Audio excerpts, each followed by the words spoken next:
Welcome to the Poetry Pea, a podcast dedicated to Japanese short-form poetry in the English language. Oh, it's quite a mouthful, isn't it? My name is Patricia, and this week I want to return to thoughts of the Poetry Pea Anthology, Little Marvels, the one for 2025, which, if you've been listening to the podcast this year, you'll know is on the theme of belonging and alienation. Don't worry, you have time to think about your submissions. Your invitation will be arriving at some point later in the year. Of course, later could be next month, or 5 months away. What you need to do, if you'd like to submit, is to make sure you're on the mailing list. You can sign up on the Poetry Pea website, and only poets on the mailing list will be invited to submit. And I do check. So anyway, a few weeks ago, in episode 5 of this series, I discussed the idea of belonging and the various ways we can interpret that in haiku and senryu. Today, I'd like to focus on alienation. When I talk to folks about the theme of the anthology, Lev Hart, one of the editors here at P Towers, said that if I was considering a theme of belonging, then I should balance it out with alienation. I had to think about it, and he is right.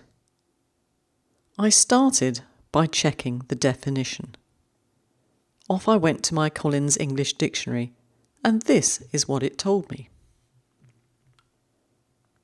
Alienation is turning away, estrangement, the state of being an outsider, or the feeling of being isolated, as from society.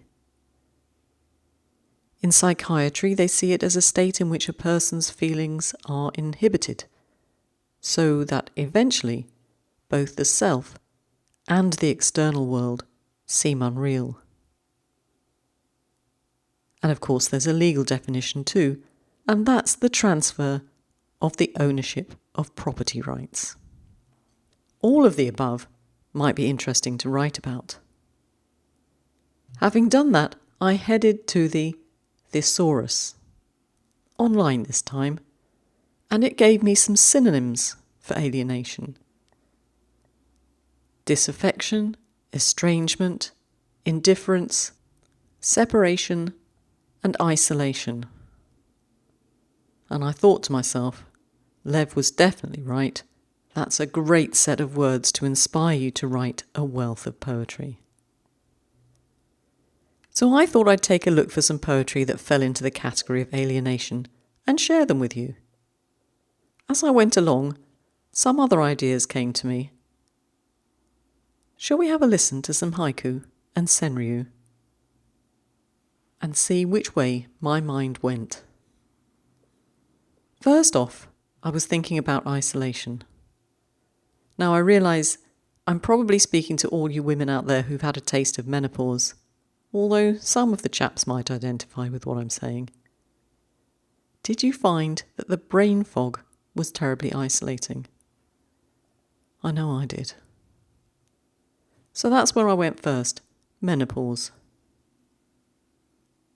3 members forget Monday's menopause meeting. Snow on the roses. 3 members forget Monday's menopause meeting. Snow on the roses. That's one of mine and was in Noon, issue 23 in 2024. Pulling the ladder up behind her depression. Pulling the ladder up behind her depression. A one-liner there from Mary Stevens from Modern Haiku, issue 55.1. Loneliness seeping into the rock, cicada's voice. Loneliness seeping into the rock, cicada's voice. And that one's by Basho. Where would we be without him? This time it's from the complete Basho, edited and translated by Jane Reichold. Next, my mind stayed with isolation, and I started thinking about language, because language itself can be quite isolating. When I first moved to Switzerland, I remember standing in a lift, listening to a conversation in Swiss German. It's a little bit different to the German spoken in Germany. Even though I could speak some German, I couldn't make out a single word of this conversation, not even the breaks in the noise that could help me separate out the words. It was somewhat unsettling. And I imagined that if you were not inclined to grab the opportunity to learn a language, it would definitely lead to isolation and alienation. Having said that, if you're ever coming to Switzerland, you can get away with English in most places. Anyway, I started looking for some poetry which illustrated the isolating and alienating use of language. Expat for dinner, tuning our vowels to her taste. Expat for dinner, tuning our vowels to her taste. Diabat.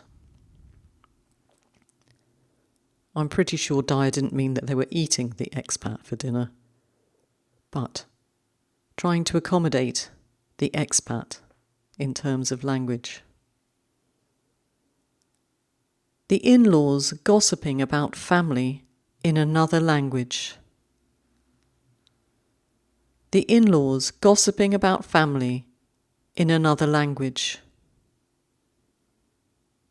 Debbie Sheaving. Both of these poems come from the Haiku Dialogue, in this instance February the 21st, 2024, which was all about migration and immigration. There's a little old man who lives round the corner from me.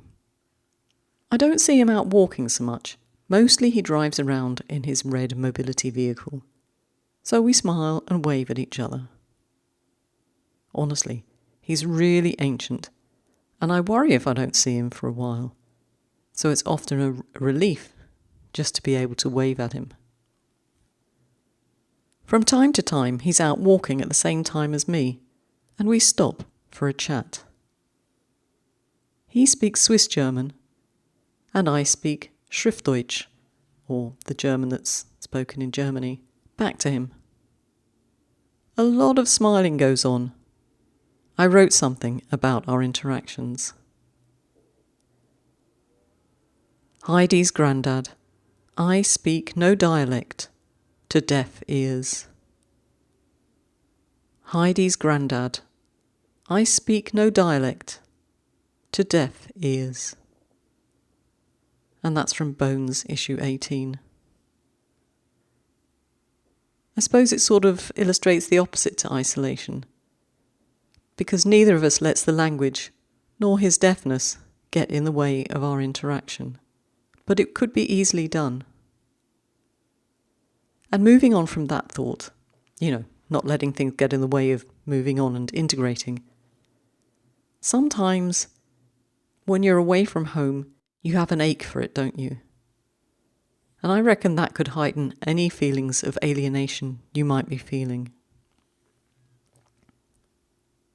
Homesick, a flute's plaintive song, rippling prairie grass.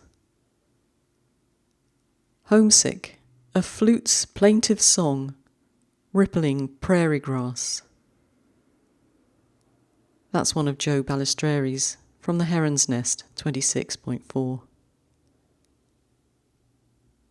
Flat tire, watching hot red dirt swirl a long way from home.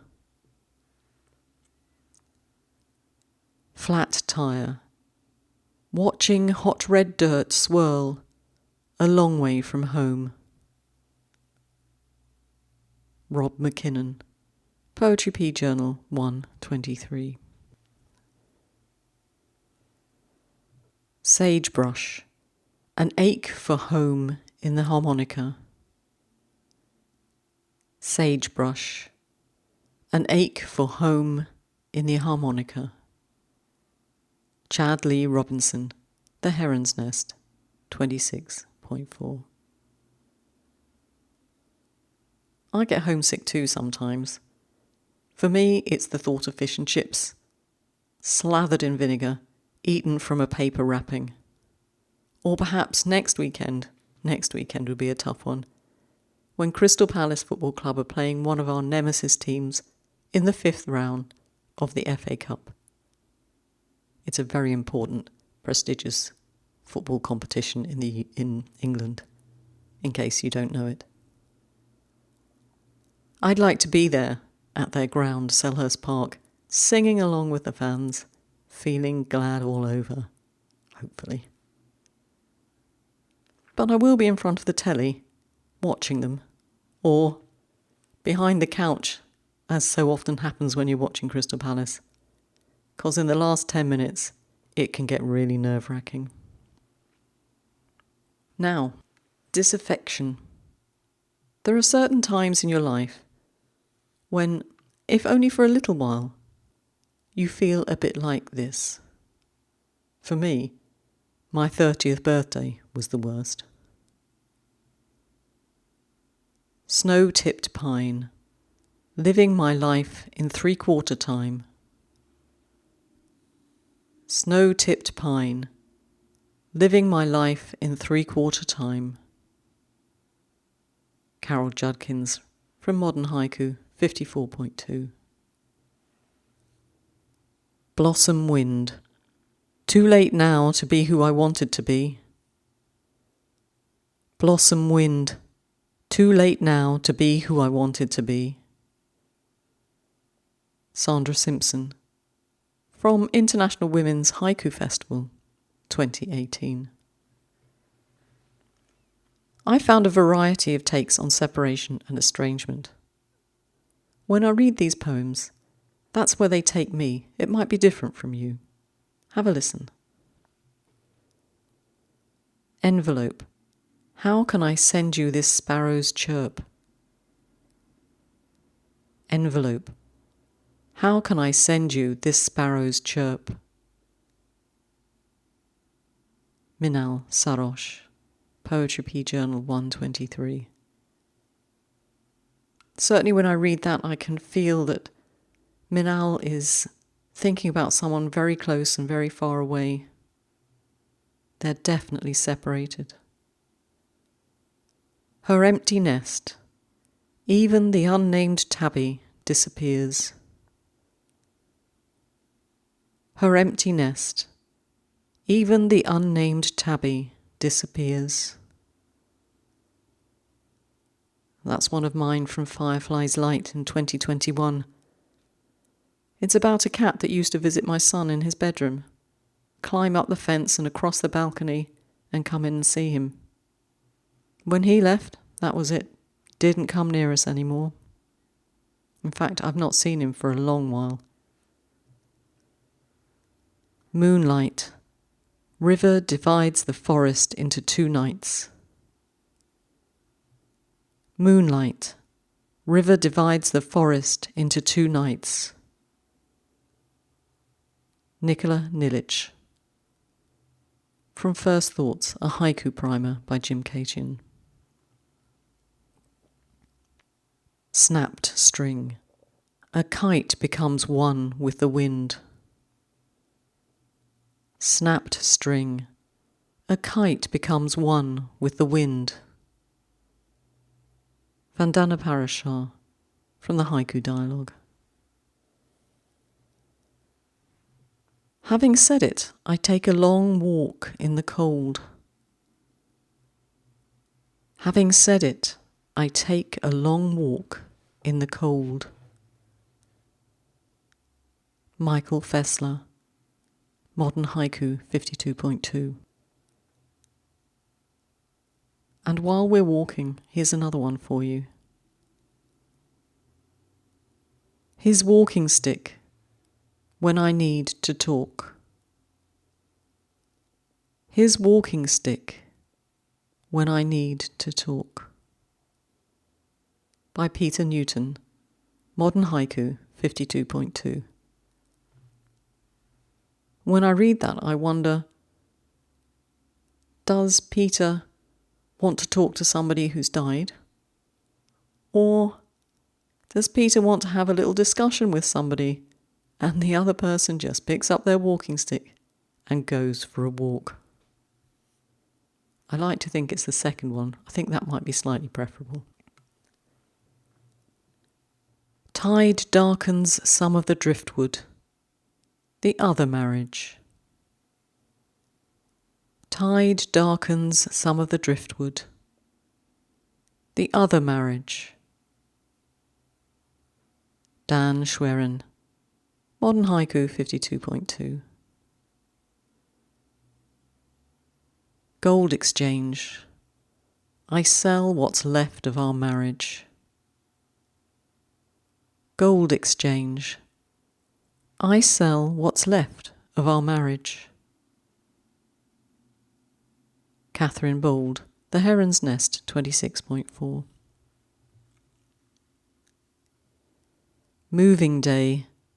The other men in her life. Moving day. The other men in her life.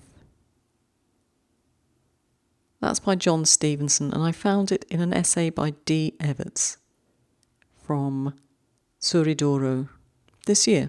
I'll put the link in the show notes. Anyone who's lost someone will know that grief can leave us feeling like an outsider. We're so deep in our sorrow that we forget to be in the world with the living. But it does change.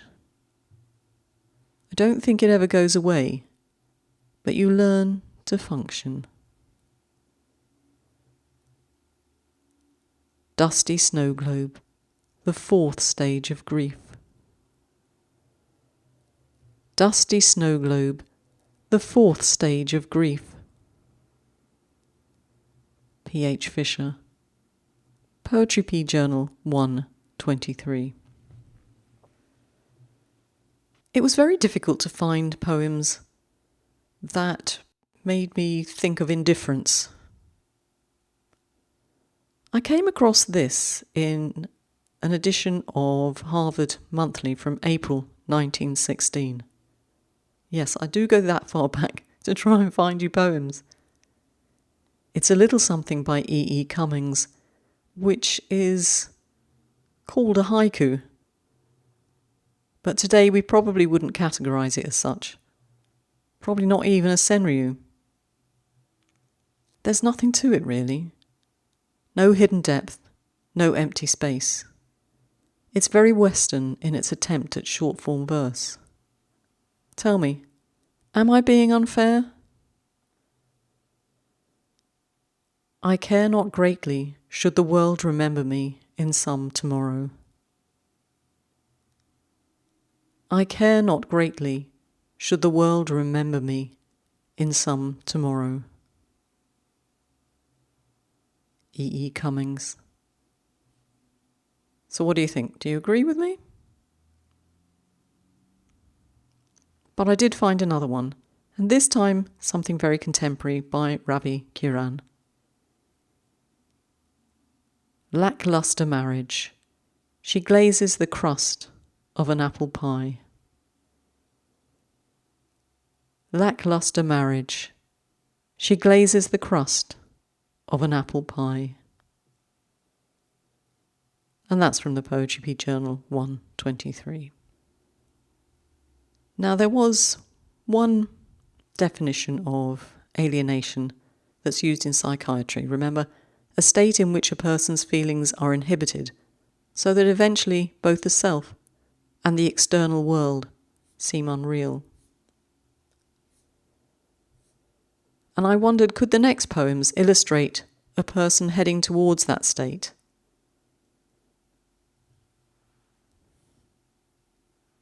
What do you think? Seeing myself in a darkening window, rain turning to hail. Seeing myself in a darkening window, rain turning to hail. Edward J. Riley. The Heron's Nest, 26.4.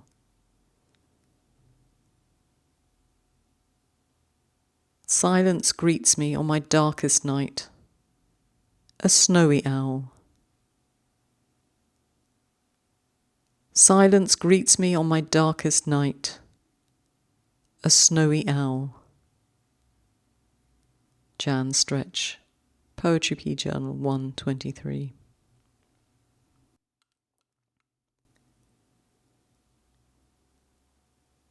Eeyore's cloud, following me around since childhood. Eeyore's cloud, following me around since childhood. Ivanka Ettinger, Poetry Pea Journal 124.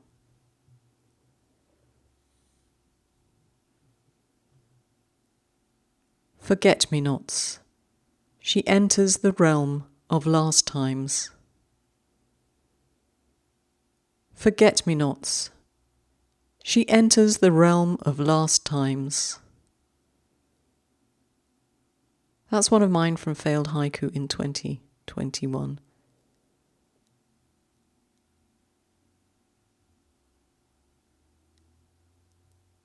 It's written about my mother, who, if you've been listening in all these series, you'll know had some mental health problems. And I can't help but feel that there was a point in time where she entered not only the realm where she would be doing things and seeing things and people for the last time, but also a realm where maybe she would remember things and people for the last time. And that must be alienating too, mustn't it?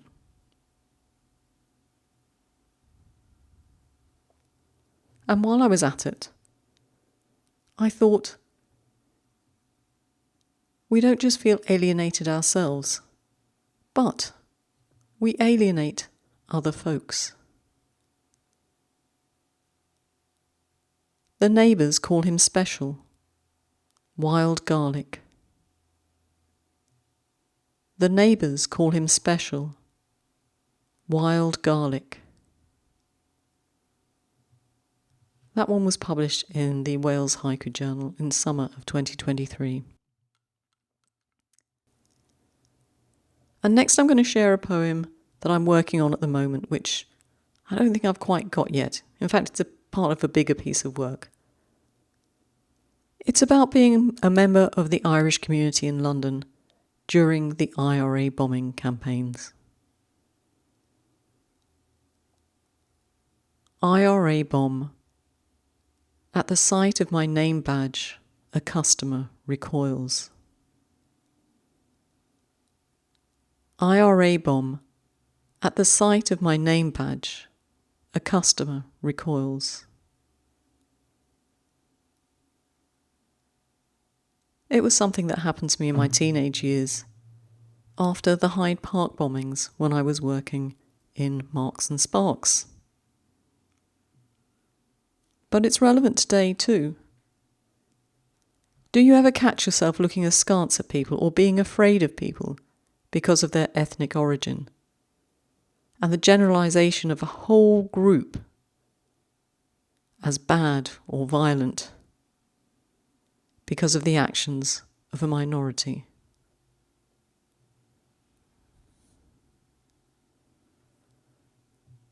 It's a bit dark, I know. So let's end with a bit of light-hearted poetry. Because you can write poems about alienation with a touch of humour, as Ivanka Ettinger showed us earlier. When I first came to Switzerland many moons ago, I had to put all my ambitions on hold for a little while. At least that's what I thought. In actual fact, the ones I write of in this poem will never come to fruition. And in case you worry for me, don't. It's perfectly okay. Trailing spouse. The first thing in the packing case. Her ambition. Trailing spouse. The first thing in the packing case. Her ambition. That's one of mine from Firefly's Light in April 2024. And one last poem today, this time by Mark Brimble. Among the oranges, a cherry tomato. Imposter! Among the oranges, a cherry tomato. Imposter! Mark Brimble from Poetry Pea Journal 123. You might have noticed that I've used quite a few poems from the Poetry Pea Journals, and it makes my heart sing to be able to do that. We have quite a collection of work we've done together. Thank you very much. So that's it for Alienation. I hope I've given you lots to think about and some inspiration to write. Don't forget, if you're not signed up for the mailing, get that sorted, or you won't be invited to submit to the anthology when the time comes. Thank you for coming along to listen with me today, and a big thank you to everyone who has a membership for Poetry Pea or buys us a coffee from time to time. I know I've said it before, but I'll say it again. I could not keep the podcast going without that help. And I have plans to add some new features to Poetry Pea. We're working on a Facebook page, and I'd like to do an outreach tour. Wouldn't that be nice? To actually meet some of you for coffee and poetry face to face. Anyway, all help is appreciated. Take care, and until the next time, keep writing. And there are show notes for the episode, links to follow up, poetry to read. Do go to the website and have a mooch about. There's lots there. And of course, visit all the resources at the Poetry Pea YouTube channel. And while you're there, add your poem to the video prompt. Leave as many as you want in the comments. Linda will be reading them. And don't forget, you can only submit via the YouTube channel for the video prompt. Ciao!